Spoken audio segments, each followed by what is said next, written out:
Đó này. Đây lên bao chút. Đi vòng dài, đi vòng Xoáy. thôi à? 30 phút nó đến rồi.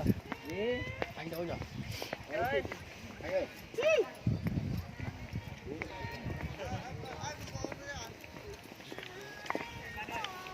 số ba chúng có cái này ba số trả số giả chúng có chấp là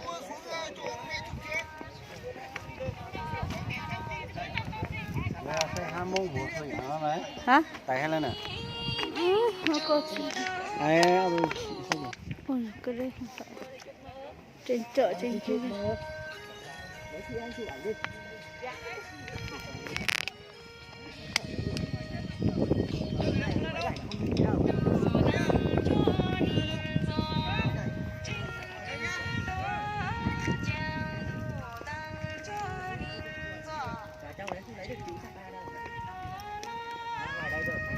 muốn cho băng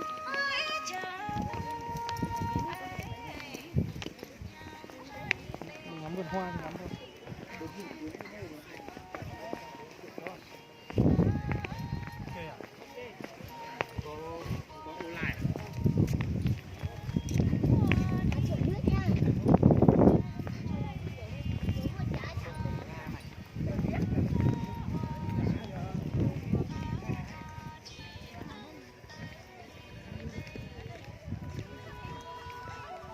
Có thể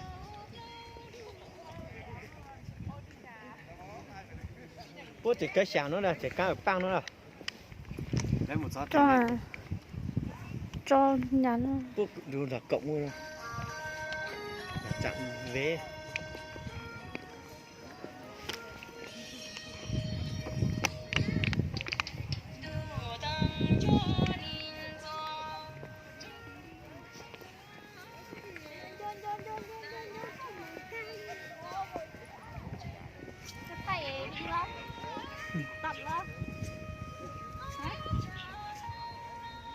cái giờ cũng hay đi chẳng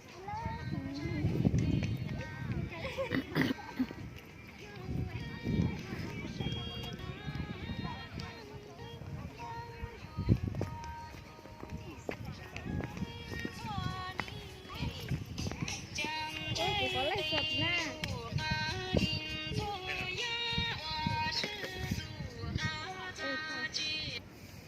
Nó đi tiêu rồi. Chứ vừa chạy mà hút á. Để kia.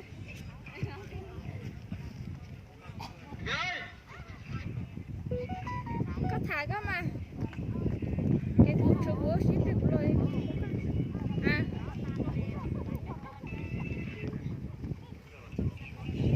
Em bố ship đi ra. Bye bye. Ship thả. Nó sẽ hữu ship có thả cô. Chưa? giờ tìm cái rau phát trực tiếp phát ship. ôi trời ơi ở đấy sao lại đi tìm không cái máy này kiểu gì đây này Mua hết rồi thôi thì khó thế.